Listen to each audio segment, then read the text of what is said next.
सब गोलमाल है। हर सीधे रास्ते की है तेरी चाल है, सीधे रास्ते की है तेरी चाल है, गोलमाल है भाई सब गोलमाल है। हमारे गृह मंत्री जी ने ये आश्वासन दिया है कि सदन में कि हम एसओजी से जांच कराएंगे। हमने इस बात को नकारा है क्योंकि एसओजी राजस्थान सरकार का एक उपक्रम है और वो दबाव में आ सकती है और निष्पक्ष जांच की उम्मीद हमें कम लग रही है। इसलिए हमने सीबीआई से जांच करवाने की आज सदन में मांग की है और हमारी मांग पर सरकार ने ध्यान नहीं दिया है, तो हमने इसी सीबीआई से जांच करवाने के मुद्दे पर आज सदन से बहिर्गमन किया है। मुझे लगता है सरकार के द्वारा सभी पहलुओं को ध्यान में रखते हुए जवाब दिया और एसओजी से जांच कराने की बात कही और इतना भी वादा कर दिया कि अगला सत्र प्रारंभ होने से पहले इसकी सारी जो है जांच रिपोर्ट आ जाएगी और हम इसमें गंभीर किसी व्यक्ति को बचाएंगे नहीं और कठोर से कठोर कार्रवाई करेंगे। उसके बाद कांग्रेस का रवैया मुझे लगता है कि केवल राजनीतिक उससे लाभ उठाने का लगता है। देखिए, सुरक्षा की बात जहाँ तक है, मैं बुलेट प्रूफ पहन के आता हूँ और हमेशा हर जगह जहाँ भी जाता हूँ मैं बुलेट प्रूफ हमेशा पहन के रखता हूँ। और इस राजस्थान में जिस तरीके से जेल में घटनाएं हो रही हैं वहाँ सुरक्षित नहीं है लोग, और मैं आम पब्लिक के बीच में रहता हूँ, मैं बहुत भारी असुरक्षित हूँ और सरकार से फिर से मांग करना चाहता हूँ कि मेरी सुरक्षा, मैंने जो मांग रखी है वो सुरक्षा मुझे उपलब्ध करा दी जाए। ये थे विधायक मनोज न्यांगली जो खुद को विधानसभा में भी असुरक्षित महसूस करते हैं। उनको लगता है कि कहीं कोई उनके ऊपर वार कर सकता है। इस वक्त एक कॉलर हमारे साथ बीकानेर से हैं, रामेश्वर लाल जी। बताएं रामेश्वर जी, क्या सवाल है आपका? हेलो जी रामेश्वर जी बताएं। आपने नागर साहब से पूछना चाहता हूँ, इन्होंने चुनाव प्रचार में कहा था कि अच्छे दिन आएंगे, ऐसे ही अच्छे दिन आएंगे क्या? जी तक सुरक्षित नहीं है। रमेश, फिर वही सवाल है क्योंकि आपका ये जुमला जिस हिसाब से वोट दिला गया आपको, अब उसी हिसाब से सवालों की रफ्तार भी आपकी तरफ आती है। बिल्कुल अच्छे दिन आएंगे, हमने ये कहा है, मोदी जी ने कहा है। तो किसी भी तरह के सिस्टम में जब 10 साल से यहाँ हमारे देश पर जो राज कर रहे थे देश में, अब उनको ठीक करने में, व्यवस्था करने में थोड़ा टाइम लगता है। जेलों के हालात सुधारने में कितना वक्त लगेगा? जेलों के हालात भी सुधारने के लिए प्रयास करेंगे जल्दी ही। उसके ऊपर निश्चित रूप से सब जेलों पे अब जिस तरह की स्थिति हुई है, 2003 से 8 छापे मारे जा रहे हैं। 2003 से 8 में क्या किया था वो बता दो। नहीं तो आपने भी 5 साल में क्या किया वही स्थिति आप भी बता दें। सरकार आरोप लगाना बहुत आसान है विपक्ष में बैठ आपकी के, है, लेकिन वहां पर 2003 से 8 आप रहे हो, कहीं न कहीं इससे भी बदतर हालत थे। और आज दोबारा जो सिस्टम है, आप 6 महीने में 6 से ज्यादा जेल के अंदर घटनाएं होगी ना, फिर भी आप कह रहे हो कि हम बहुत सही चल रहे हैं। तो आपके राज में अगर जेलों में ये स्थिति नहीं थी, कर्मचारी भी वही है, व्यवस्थाएं भी आप वही ही है, करोगे क्या? हमारे समय में थी तो हम नहीं चाहते ना, लेकिन आज 3 महीने कल 30 बार हो गया। इसका मतलब ये हो गया कि हमने कर दिया इसलिए आप करते रहो। हम उसको नहीं कर रहे, वो आप कह रहे हो तो हमें भी चर्चा करनी पड़ेगी ना। आप जब उसको उठा रहे हो, सीबीआई से जांच कराइए। ये तो जांच का विषय तो है कि एसओजी से जांच आपने सीकर वाली घटनाएं क्या जांच कराई ये बता दो। ये भी जांच के लिए सीकर वाली घटनाएं क्या जांच आई बता दो। कैसे गया था हथियार? जांच आने में टाइम तो लगता है ना। क्या जांच? बिल्कुल वक्त लगता है। राधाकांत जी, महीने हो गए। बिल्कुल बड़ा सवाल है। राधाकांत जी, मैं आपके पास आता हूँ। एक बड़ा सवाल है, जिस वक्त बीकानेर जेल में गैंगवार हुई, वार्ड नंबर 4 और 5 के बीच की ये जगह बताई जाती है। जेल अधीक्षक मीटिंग में थे और कैदी आमने सामने हो गए। उस दौरान जेल के अंदर पत्थर मौजूद थे, ईंटें मौजूद थी, रिवॉल्वर मौजूद थी। क्या ये हालात होने चाहिए? क्योंकि जो नियम कायदे कहते हैं कि उस वक्त कैदी वार्ड से बाहर नहीं आ सकते। ये घटना बेहद दुर्भाग्यपूर्ण है और इस घटना की जितनी ज़्यादा निंदा की जाए उतनी कम है। लेकिन हम ये नहीं कह सकते कि इस वक्त में ऐसा हुआ या उस वक्त में ऐसा हुआ। हमको ये देखना पड़ेगा कि इन घटनाओं के, जब घटनाएं होती हैं तब हम इस तरह के बाद विवाद के लिए आते हैं। क्या लगता है आपको? क्या मैं 1, 2, 3 कर्मचारी जिम्मेदार हो सकते हैं कि कैदी वार्ड से बाहर आकर पूरी व्यवस्था की बात करता हूं। आपको नहीं लगता कि सस्पेंशन फिर पूरी बीकानेर जेल के स्टाफ का होना चाहिए? मैं ये नहीं कहता हूँ सस्पेंशन से क्या काम चलेगा। पहले तो अपन ये देखें कि पिछले 15 वर्ष में जो भी कोई सरकार रही हो, अपराधियों की संख्या दोगुनी हो गई है और कर्मचारियों की संख्या आधी रह गई है। हमारी जिम्मेदारी नहीं है ये देखना कि हमारे कर्मचारी, सिक्योरिटी के जो गार्ड्स हैं वो पूरे जेलों में हैं या नहीं है। उनकी प्रशिक्षण होता है कि नहीं होता है, उनको उचित तरह की सुविधाएं दी जाती हैं कि नहीं दी जाती हैं, उनके पास जो उपकरण हैं तलाशी के वो सही हैं कि नहीं है, ये सब बातें देखने का काम सरकारों का है। और अगर सरकारें हाथ झाड़ लें कि हमारे पास पैसा नहीं है तो ये घटनाएं होती नहीं। हम कोई प्रायोरिटी नहीं देते, हम प्राथमिकता देते ही नहीं जेल खाने को। हम जेल की व्यवस्था को यदि प्राथमिकता दें, चाहे कोई भी सरकार हो, तो हम उसकी व्यवस्था को ठीक कर सकते हैं। केवल ये कहते हैं, केवल कोई व्यक्ति ये कहकर के उस वक्त भ्रष्टाचार था या इस वक्त, हम भ्रष्टाचार को जस्टिफाई कर रहे हैं कि तुम भी और हम भी, ये नहीं है। प्रश्न तो ये है कि किस तरह से हर हालत में भ्रष्टाचार जेलों में बंद हो। और आपके हिसाब से क्या हो सकता है, कैसे देखिए कम होगा भ्रष्टाचार? सबसे पहले भ्रष्टाचार की तो मैं अभी बात आता हूँ। सबसे पहली बात तो ये कि सिक्योरिटी का स्टाफ पूरा होना चाहिए। हम अभी भी जेलों में 2/3 लोगों से काम कर रहे हैं, स्टाफ पूरा नहीं है, स्टाफ का रिक्रूटमेंट नहीं है, रिक्रूटमेंट के तरीके गलत हैं, ट्रेनिंग नहीं है, पहली बात। दूसरी बात ये कि भ्रष्टाचार कोई कारागार विभाग की मोनोपोली हो, ये नहीं है। भ्रष्टाचार आप मुझे कोई भी कहीं भी कोई नाम बता दीजिए, मैं बताऊंगा कि वहाँ भ्रष्टाचार है। तो ये तो समाज आपके हिसाब से उसको पहले प्रॉपर ट्रेनिंग हो, ट्रेनिंग से पहले प्रॉपर सिलेक्शन हो, तब जाके व्यवस्था को आगे जाके दुरुस्त किया जा सकता है। जो लोग भ्रष्ट हैं उनको सख्त से सख्त सजा दी जाए। अगर हम ये देखें समाज में कि भ्रष्ट तो आगे बढ़ रहा है और जो ईमानदार है वो परेशान हो रहा है, तो समाज की व्यवस्था खराब होनी ही होनी है, चाहे जेल की हो। चलिए, एक कॉलर इस वक्त फिर बीकानेर से जुड़े हैं। बीकानेर से जुड़ा मामला है, लगातार कॉल्स हमारे पास बीकानेर से मिल रहे हैं। राजू जी वहां से इस वक्त, बताएं राजू जी क्या सवाल है? सर मैं ये पूछना चाहता हूँ कि बीजेपी ने चुनाव से पहले वादा किया था कि अच्छे दिन आएंगे, नया राजस्थान बनाएंगे, ऐसे करेंगे वैसे करेंगे, एकदम फेंक रहे थे झूठ। कितना झूठ बोलेंगे, मैं ये पूछना चाहता हूँ। इतना झूठ ये एक दर्शक की भावना जिस तरह से रछोया साहब सामने आ रही है, लगातार जिस तरह से फूटकर ये आक्रोश निकलता है, नहीं लगता कि सरकारों को ऐसे विषय पर, चाहे कांग्रेस हो चाहे बीजेपी हो, सबको मिलकर सोचना चाहिए? जो इंतजामात होने चाहिए वो दुरुस्त होने चाहिए और उसके लिए त्वरित कार्रवाई वाली जो बात है, इमीडिएट एक्शन, वो होना चाहिए। देखिए, सरकार ने सदन में एसओजी की बात कही। एसओजी है क्या, पहले ये तो देख लो। एसओजी सीआईडी क्राइम के अधीन आती है, एडिशनल डीजी। तो आप एसओजी की बात करके इससे बेहतर सीआईडी क्राइम कर दो। पहले भी तो सीआईडी का, लोगों को नए शब्द दे करके किसी बात को नया जो है जांच का विषय एसओजी करेगी। अरे भाई, करेगी तो सीआईडी क्राइम, क्योंकि एसओजी सीआईडी क्राइम के अधीन है, उसके वेरियस विंग्स हैं। मेरा तो मकसद ये है कि इस तरह की घटनाएं फिर दोबारा होंगी। आप यदि इनको रोक नहीं पाए, कोई सी भी सरकार आ जाए, ये घटनाएं फिर दोबारा होंगी और ये जांच एसओजी करेगी। अरे भाई, आप कह दो सीआईडी क्राइम करेगी, पहले भी सीआईडी क्राइम कहती थी, अब लोगों को ये लग गया एसओजी कोई नई संस्था है जो है जांच कर रही है। It is under additional DG crime, it is working under additional DG crime. तो बेसिकली क्राइम ब्रांच ही इसकी जांच कर रही है।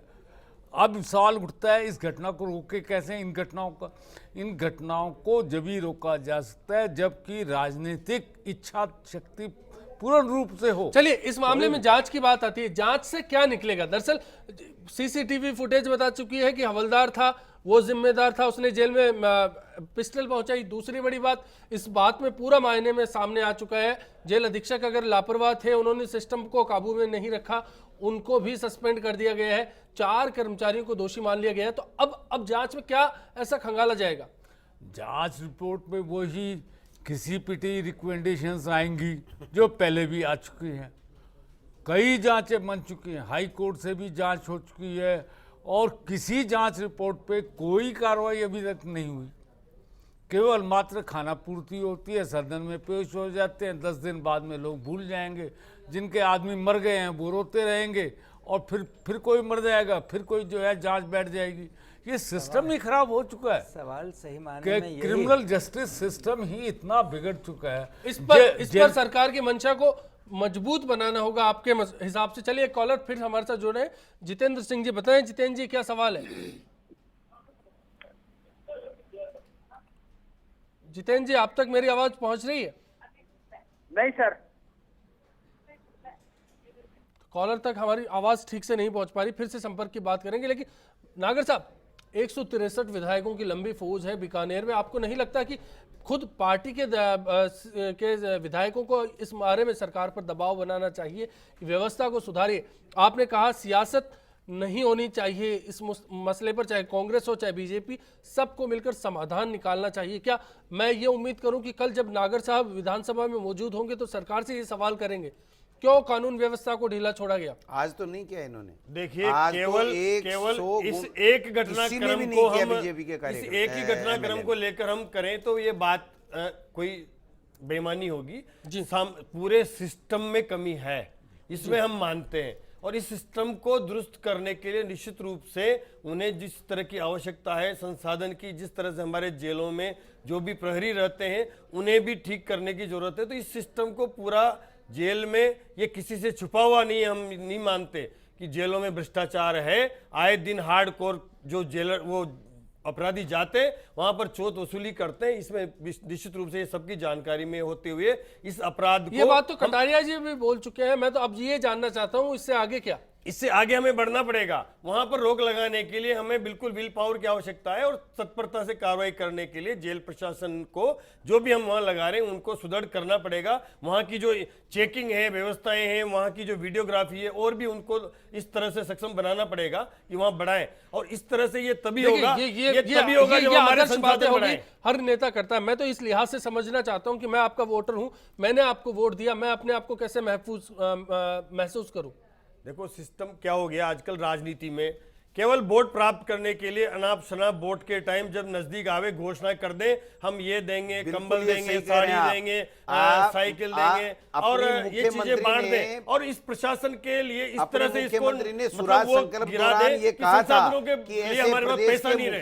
देखो, संसाधन के लिए तो पैसा चाहिए, पैसे को इस तरह से आप रेवड़ी बांटोगे तो ये संभव नहीं है। हमें आवश्यकता तो है, टैक्स भी नहीं लगाएं, हम संसाधन को जुटाने के लिए पैसा भी चाहिए, आवश्यकता भी है। तो इस तरह की चीजों को रोक लगाना पड़ेगा। ये कटु सत्य है गोविंद सिंह जी, ये एक बड़ी बात है कि सरकार धन कैसे जुटाए। धन जुटाने के लिए कुछ नए कर लगाए जाते हैं, कुछ नई सोच लगाई जाती है, तो विपक्ष रोड़े अटका देता है, और हर बार सियासत में आम आदमी फंस जाता है। ऐसा है, ये जो बात कर रहे हैं आज, क्रिमिनल कॉन्स्पिरेंसी के तहत इन पे मुकदमा नहीं दर्ज होना चाहिए। क्या बात कर रहे हो? जांच जांच जांच जांच, क्या होती है जांच? जिस आदमी ने अंदर रिवॉल्वर लाया है, जिस आदमी ने, जिस सरकार के लोगों ने उस पर कॉन्फ्रेंसी की है, षड्यंत्र रचा है, उनके खिलाफ मुकदमा दर्ज नहीं होना चाहिए। मुकदमा दर्ज होना चाहिए, और इससे ब्रेक लगेगा। आप जांचें कर लो साहब, उस प्रहरी आ गया, उसने सस्पेंड, और जो सीकर में घटना हुई थी, आज तक किया मुकदमा कि किस तरीके से रिवॉल्वर वहां गया और कौन ले गया, कौन उस षड्यंत्र में शामिल था, उसके खिलाफ मुकदमा दर्ज किया आपने? आईपीसी की धारा में अगर मुकदमा दर्ज करके आप उसको जेल के अंदर ठूंस दे तो उसको पता लगता है। मुकदमा भी दर्ज होना चाहिए, और हमें बैठ करके विधानसभा में ऐसी धाराओं का प्रावधान करना चाहिए। आप सब मिलकर के हम बात करें वहां, हम चलिए सदन तो नहीं, बिग फाइट में कम से कम कांग्रेस और बीजेपी इस मसले पर एक राय हुए। इस वक्त हमारे साथ जोधपुर से कॉलर है प्रताप सिंह जी। बताएं प्रताप जी, क्या सवाल है आपका? मैं ये पूछना चाह रहा हूँ आपसे, और ये सब लोग बैठे हैं इनसे, इनको ये पूछो कि सबसे बड़ी बात यह है कि वो आनंदपाल इंस्टीट्यूट था, बलवीर बानोडा इंस्टीट्यूट था, सारे इंस्टीट्यूट थे, लेकिन ये हथियार उनको मारने के लिए किन लोगों ने मुंह कराया और किन का हाथ है इनके पीछे, इस बात का पता करो, नहीं सबको पता लग जाएगा। जी बिल्कुल, शुक्रिया प्रताप सिंह जी, काफी अहम सवाल था। रचोए साहब, यही बड़ा सवाल है, क्या जांच जब हो तो ऐसे बिंदुओं को शामिल किया जाए ताकि तार का खुलासा हो कि तार कहां जुड़ते हैं, आखिर सिरा कौन है, उसके बाद मामले की परतें खुले। सिर्फ आरोपों से काम नहीं चलेगा। ये प्रताप सिंह जी ने बड़ा ही अहम सवाल उठाया। बिल्कुल बेसिक चीज क्या है कि पुलिस का जो हिस्ट्री शीटर का रिकॉर्ड है, वो उसके अंदर और जेल के प्रशासन में कोई कोऑर्डिनेशन नहीं है। ना पुलिस के का जो है जेल के पास कोऑर्डिनेशन है, ना जेल का पुलिस के पास कोऑर्डिनेशन है। हिस्ट्री शीट का रिकॉर्ड पुलिस के पास है। पहले के ज़माने में बाकायदा पुलिस के जो थाने होते थे वो जेल से संपर्क रखा करते थे, और जेल वाले पुलिस से संपर्क रखा करते थे।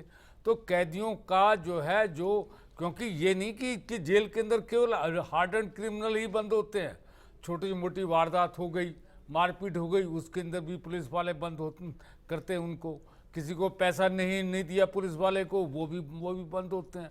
तो केवल मात्र जेल को ये मानना कि केवल हार्डेंड क्रिमिनल ही बंद होते हैं, हार्डेड क्रिमिनल का रिकॉर्ड पुलिस के पास है, जेल के पास कोई सिस्टम नहीं है। चलिए, हार्डकोर क्रिमिनल्स के लिए क्या व्यवस्था होनी चाहिए, इस पर भी बात करेंगे। एक और कॉलर नागौर से जुड़े हैं, परशुराम जी। बताएं परशुराम जी, क्या सवाल है? हाँ हेलो, नमस्कार सर जी। नमस्कार सर जी, ये जो बीजेपी के जो एमएलए उनसे मैं पूछना चाहता हूँ।